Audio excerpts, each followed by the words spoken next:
Bonjour les enfants. Pipi, caca, popo. Non, rassurez-vous, je ne suis pas retournée en enfance. L'apprentissage de la propreté, on en parle aujourd'hui avec nos invités des maternelles d'Afrique. Mais avant ça, je retrouve notre chef Olivia qui nous a concocté, ou bien qui va nous concocter, miam miam.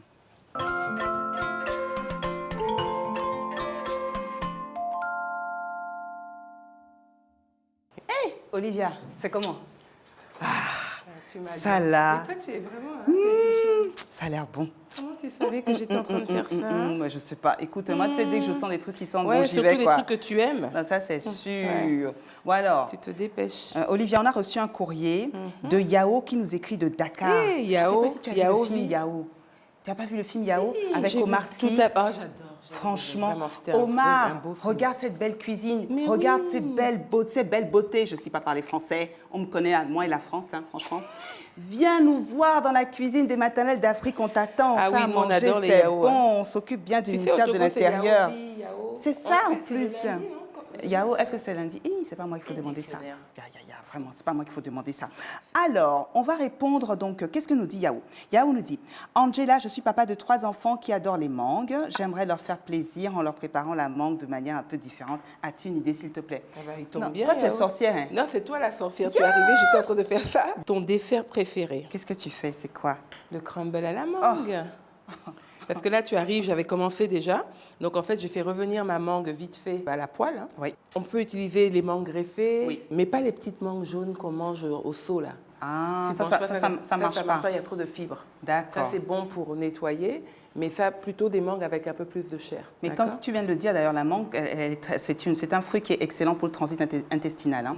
Vraiment, c'est super. Tous les fruits que vous voyez qui ont de belles couleurs comme ça, dès que ça a une belle couleur, Soleil. ça veut dire vitamine, c'est cocktail vitaminé. La mangue est source de fibres, elle est riche en pectine, elle facilite la digestion, elle aide à gérer le taux de cholestérol dans le sang. Ouais, je sais. Non, je sais. Elle est riche en Qu'est-ce que nutriments, j'aurais fait sans toi? en vitamines. Et quand vous avez des problèmes de constipation, je sais que tout à l'heure, on a une émission notamment sur, bon, c'est pas le moment d'en parler, Voilà. mais sur aller aux toilettes. Donc, Ah. si vous avez des petits problèmes comme Eh ça, ben, notamment voilà, par rapport à vos crumble à la enfants, mangue. la mangue, c'est parfait. C'est parfait. Bon, le crumble, ouais. là, par contre, je l'ai fait avec de la farine de manioc. La farine de manioc, Voilà, tu sais, de plus en plus, on en trouve partout sur le continent. c'est ce que j'aime avec Je toi, des remplace produits avec de la chez nous. Voilà. Est-ce Au qu'il y a lieu de blé prendre chez la- nous? Est-ce que blé, ça pousse chez nous? Ça pousse pas, mais on pourrait le faire pousser. Ah, c'est vrai. Mais Ah, ça demande beaucoup de travail. d'accord. Mais on fait avec ce qu'on a. Ben, manioc, Voilà. très Donc, bien. farine de manioc. Le beurre, on en trouve Oui. partout. Oui, je t'écoute. Hein. Mais j'en ai là. Hein. Oui, Ah je t'écoute. Non, mais ça. Oui. Attends, j'ai pas fini. Ah. Donc le beurre, si on n'a pas de beurre, tu sais ce Oui. que j'ai fait une fois? Oui. Du beurre de karité comestible. Oui. Ah. Tu sais que le beurre de karité se mange. Oui, on a fait un miam miam d'ailleurs sur le beurre de karité. En Voilà. fait, notamment, je crois que c'est en Côte d'Ivoire qu'ils mangent beaucoup de plats à base de Et ben, mon karité. premier crumble Oui. au beurre de karité, c'était en Côte d'Ivoire. Ah. Les Ivoiriens m'inspirent. Ah, je vois ça. T'as vu, non? Bon, je peux Donc goûter là, maintenant. Je peux goûter le attends, j'ai crumble. pas fini. Ah, d'accord. Je mets un peu de miel. Mhm. Voilà, au lieu de mettre du sucre, Ben oui. je mets du miel. Oui. Donc Ouais. c'est voilà. Et puis là, Oui. un tout petit peu de Et miel. tu fais bien. On dit toujours, hein, on vous dit toujours hein, Voilà. dans les miam miam, Et on comme vous dit c'est pour toujours goûter avec les enfants privilégier. tout à l'heure, Oui. Ah. je vais le ranger. Non, on dirait que tu as envie de goûter. J'ai pitié de toi, tiens, allez. oui, Mais vraiment un tout petit peu, parce que c'est Oui. pour les enfants tout à Ah l'heure. là là. Un tout- Non, mais t'as rien pris là. Voilà. Voilà, à tout à l'heure, Angela. Je crois qu'on t'attend de Mais je l'autre ferai côté. semblant avec Tu les as enfants tout à l'heure. Je ferai Comment semblant semblant de goûter, parce que sinon ils seront jaloux. Ah, mais En non, tout ne cas- leur dis pas que tu as déjà goûté. Non, hein. surtout pas. Alors, comme on parle de Dakar, je voudrais faire un petit coucou à notre chef sénégalais, Pierre Thiam. Pierre Thiam, Pierre, qui est c'est le mon porte-parole. C'est celui qui... tu le connais? Pierre, c'est mon Attends. mentor. Ah, Pierre, viens nous voir. Mais viens viens, nous voir viens, ici. viens, mon Pierrot. On t'attend. Pour une fois, 4 mains, tu m'as promis. Hein. Ah, excellent. Bon, moi, je vais rejoindre les invités. Et puis, je À vais tout faire à vite l'heure. pour vite manger. Non, mais fais comme tu dois faire, pas vite. D'accord. À tout à l'heure.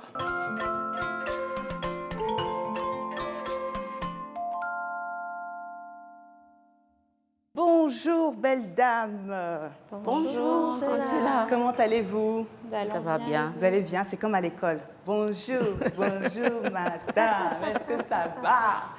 Bon, alors vous savez, aujourd'hui, on va parler d'un sujet très, très, très important. Je ne sais pas si vous savez ce que c'est que cet objet. Le réhausseur. Un réhausseur. Alors, vous savez quoi? J'ai 2 enfants, donc une fille Eva et Lélie, j'en parle souvent maternelle, forcément je suis maman. Et donc 2 enfants et 2 aventures d'apprentissage de la propreté vraiment différentes. Donc ma fille, elle, j'ai mis sur le pot, elle a aimé le pot tout de suite, ça s'est passé facilement. Mon fils, lui, le pot, il ne pouvait pas supporter. Lui, ce qu'il voulait, c'était faire comme les grands et aller tout de suite sur les toilettes des grands. Donc, il a fallu que j'investisse dans un réhausseur, voilà, donc j'investisse, que j'achète ce réhausseur. Et à partir du moment où on avait ça, il pouvait aller sur les toilettes comme les grands. Donc, aujourd'hui, nous allons parler de l'apprentissage de la propreté avec nos beaux témoins et notre experte. Donc, je reçois aujourd'hui Ashley. Bonjour Ashley, vous avez 23 ans, vous êtes agent immobilier, vous avez un enfant, Yuri, qui a 2 ans. Est-ce que c'est Yuri ou Yuri? Yuri. Yuri, hein? Oui. Non, faut pardonner-moi, les prénoms, c'est toujours quelque chose. Et je reçois également Déborah. Bonjour Déborah. Bonjour. Vous avez 30 ans, vous êtes commerçante et vous êtes la maman de 4 enfants. Ryan qui a 15 ans, Ethan qui a 5 ans, Yvan 3 ans et Lauriane qui a 10 mois. Exactement. C'est bien ça? Oui. Bienvenue à vous. Merci. Et je reçois le docteur Noutsigbe. Léontine, vous êtes pédiatre, Pédiatre. et vous allez nous accompagner tout au long de l'émission. Merci d'être là. Nous vous avons posé la question sur la page Facebook des maternelles d'Afrique. On vous a demandé comment ça se passait, comment ça s'était passé pour vous pour l'apprentissage de la propreté, c'est-à-dire à quel moment vous avez appris à votre enfant à aller sur le pot. Et plus de 50% d'entre vous ont répondu que c'était quand vous estimiez qu'il était assez grand. Voilà.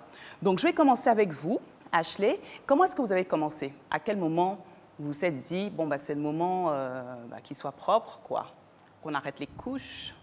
À partir de 10 mois, parce que mon fils, il a parlé très tôt, il a marché tôt. Tout le monde me disait, essaye de le mettre sur le pot, tout ça. Il parlait et il marchait tôt? Oui. Il marchait déjà? Oui. D'accord.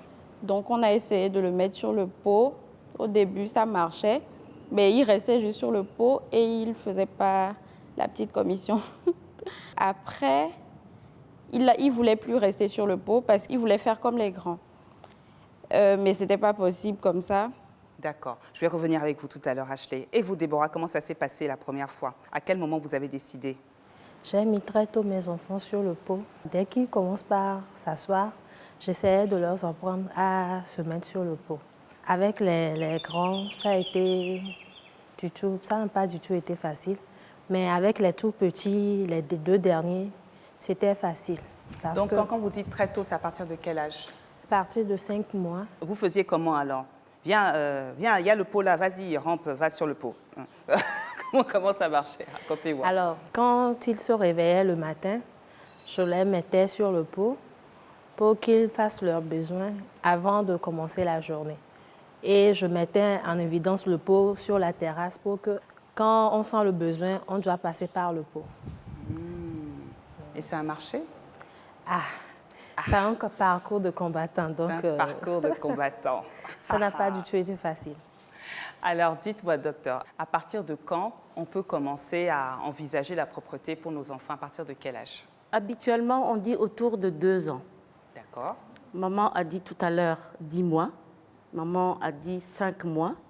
Tout dépend de la société dans laquelle on évolue. Parce que dans notre société traditionnelle, effectivement, dès que l'enfant peut s'asseoir, on le met sur le pot, ou même avant, les mamans joignent leurs 2 pieds et mettent le bébé sur le pied et leur demandent de faire leurs besoins très tôt.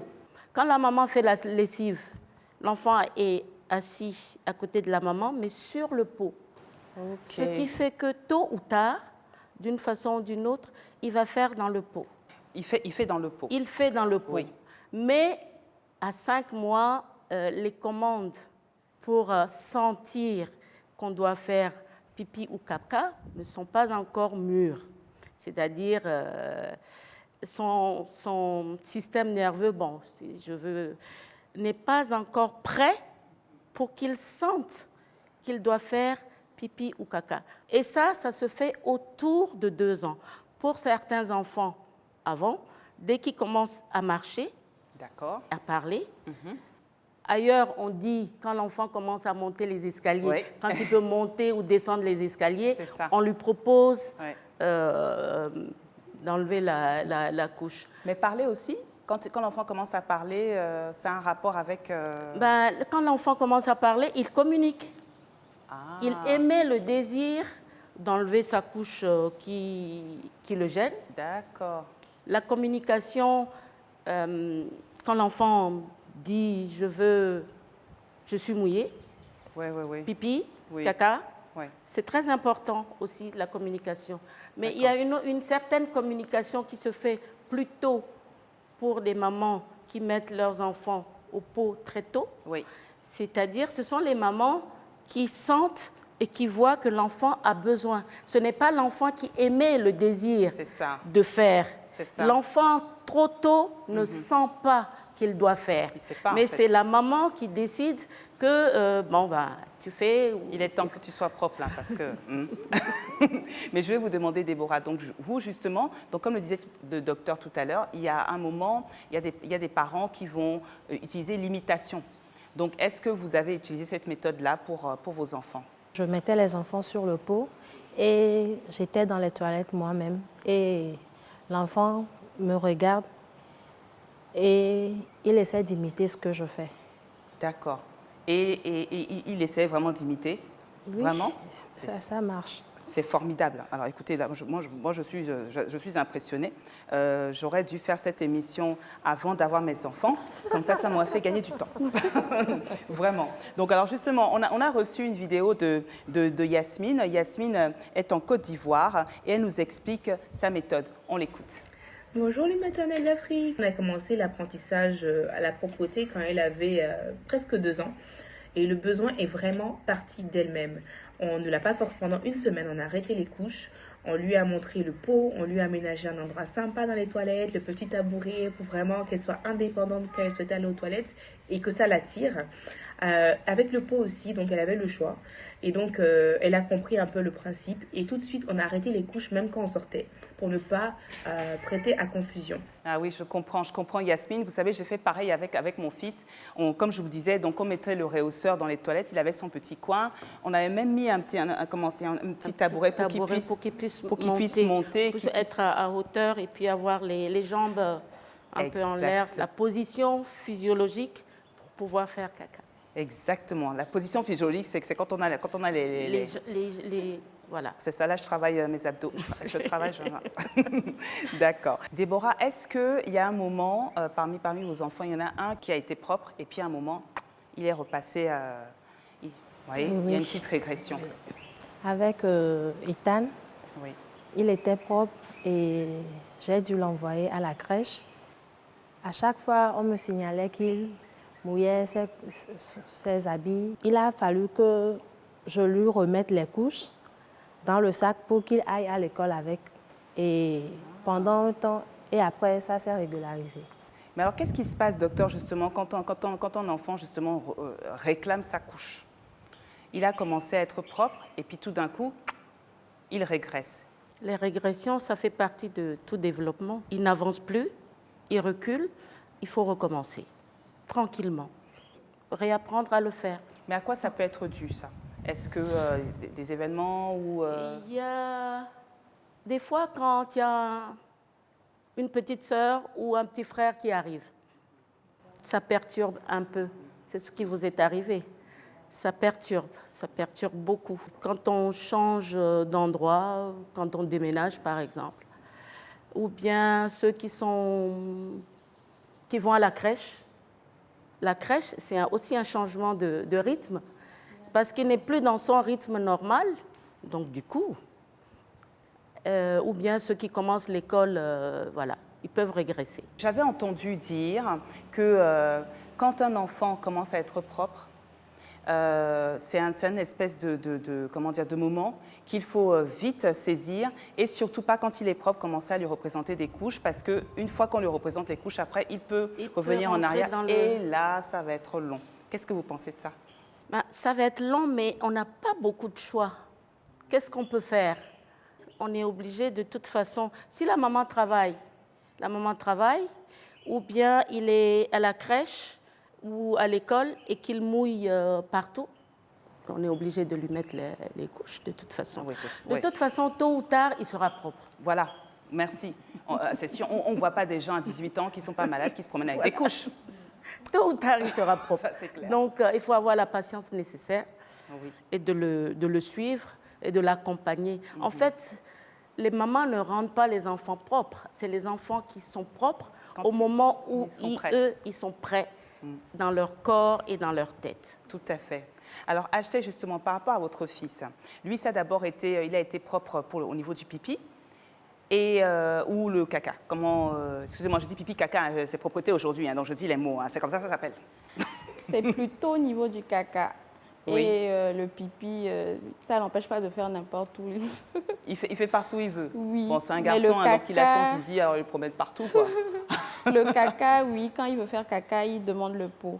D'accord. Mais quand il veut faire pipi, non, j'ai l'impression qu'il ne se retient pas. Il fait pipi, quoi.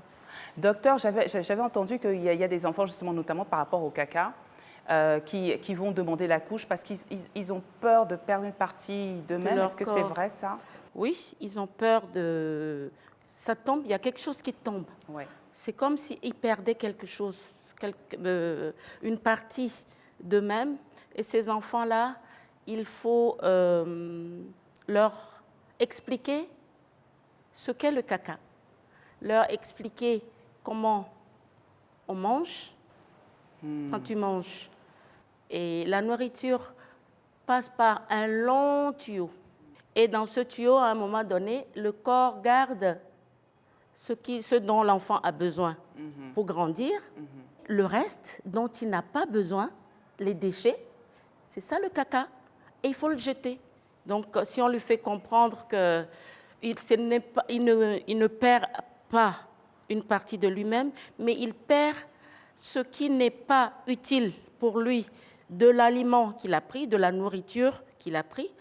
Donc, on jette le déchet. Merci, docteur. Alors, dans tout ce que vous dites, merci beaucoup pour vos témoignages. Et encore une fois, j'aurais tellement aimé faire cette émission avant d'avoir mes enfants parce que j'ai beaucoup appris. Ce que je comprends, c'est qu'il n'y a pas une méthode. Comme on le dit toujours au maternel d'Afrique, il y a plusieurs méthodes. La méthode qui est adaptée à votre famille et la méthode qui est adaptée à votre enfant parce que c'est lui qui décide. Il est propre quand il sera prêt. Ne pas hésiter à communiquer avec lui, comme vient de le dire très justement le docteur, lui expliquer ce que c'est que le processus, uriner, faire caca et autres. Et puis aujourd'hui, on a de la chance d'avoir plusieurs, comment dire, on a le pot, on a les rehausseurs. Et puis bon, quand on n'a pas ça, eh bien, on peut fabriquer, on peut être original. Donc, n'hésitez pas, voilà, à discuter avec votre enfant et puis surtout, beaucoup de patience parce qu'on est tous différents et on va chacun à notre rythme. Voilà. Merci beaucoup d'être venu nous voir au Maternel d'Afrique. Merci, docteur. Alors maintenant, je vais courir rejoindre une femme inspirante et vous, je vous dis à bientôt.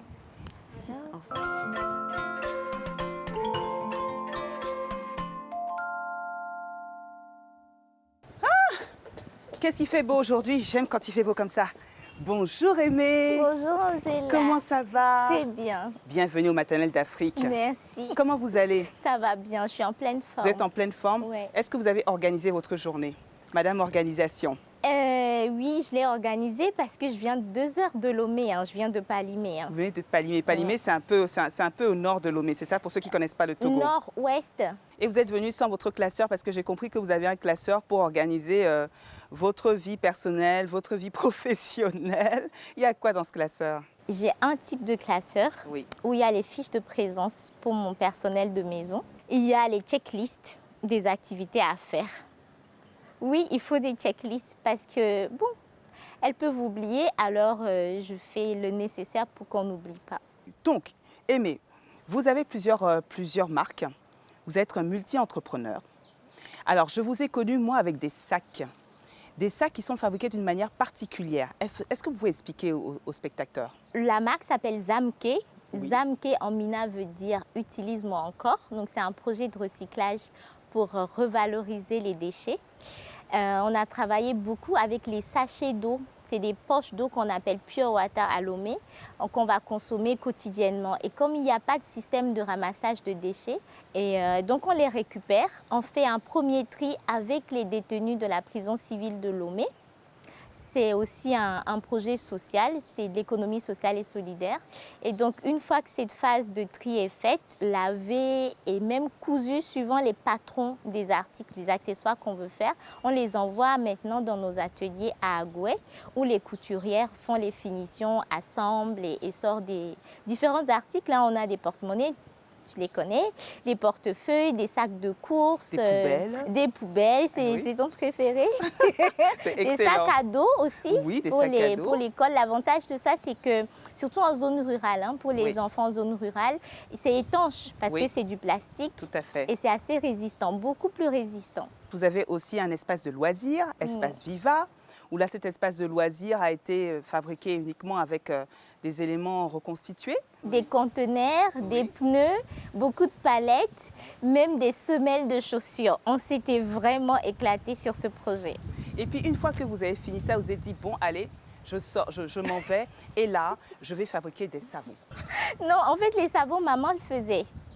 Ma maman a été savonnière dans ses nombreux métiers aussi. C'est la période des manifestations sociopolitiques là, de 17 août 2018 là. D'accord. C'est ça, 2017 pardon. Non, les gens étaient occupés ailleurs, mais au moins les savons, malgré les marches, on doit se doucher. C'est ça. Alors j'ai dit, bon, il faut se lancer, il faut le développer. Je l'avais déjà commencé en 2012. Kari Kari est né comme ça. Alors, Kari Kari, donc, nous en avons là, j'en ai à la maison aussi. Donc, alors, Africa Queen, donc, pour avoir une belle peau. Oui. Pure Soap, là, antiseptique. Il y a une gamme assez variée, même des savons pour les enfants, en fait. Et donc, ils sont fabriqués donc, à Akpalimé. Oui. Donc, vous avez combien de personnes qui travaillent pour vous? En temps de production, nous sommes 7, mais en temps normal, on est 3.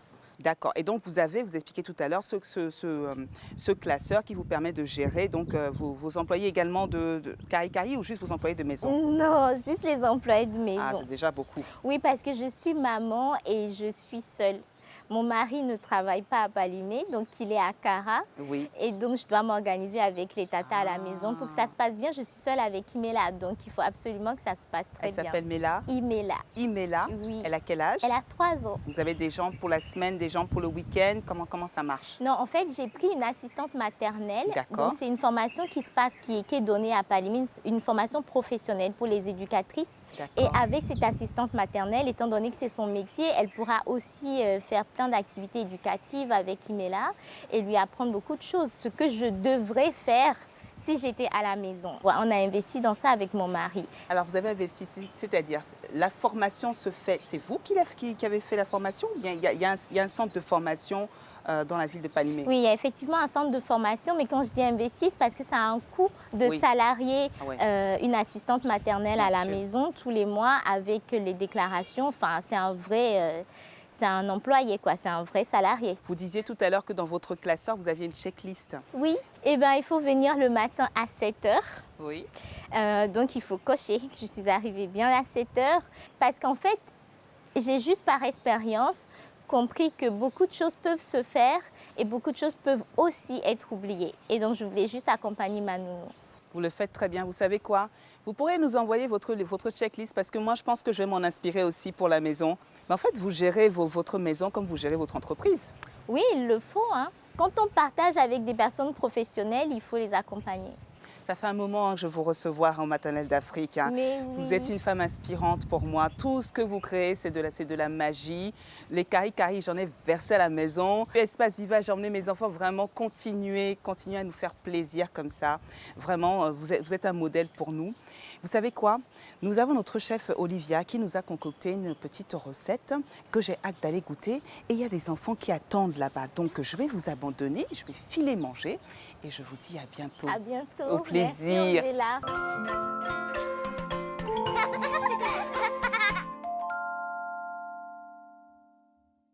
Alors, Tata Olivia nous a préparé quelque chose aujourd'hui. Alors, placez-vous s'il vous plaît les enfants. Vous allez vous mettre chacun devant un plat. Voilà, toi tu vas te mettre ici. Tu te mets là ma chérie. Voilà, voilà, très bien. Alors, qu'est-ce que c'est d'après vous ce plat-là? Comment ça s'appelle? C'est un crumble. Il y a quelque chose en dessous. Alors, je suis un fruit que l'on retrouve au Togo, en Côte d'Ivoire, au Bénin. J'ai la peau verte. Certaines fois, elle peut devenir un peu orange. Oui? C'est une mangue. Bravo! Super, toi, tu es une championne. Vous allez goûter le crumble et me dire ce que vous en pensez. Allez-y. Ça vous plaît? Oui. C'est des petits oui, ça. Hein? Bon, c'est pas encore vraiment gagné, mais on y est presque. Bon, alors vous l'avez compris, les maternelles d'Afrique, c'est fini pour aujourd'hui. On se dit à bientôt. Surtout, prenez soin de vous et de vos proches. Et comme on dit au Sénégal, en Wolof, Bafanei. À bientôt. Allez, venez. On va goûter. Ça m'a l'air une tuerie, ça, bien sûr.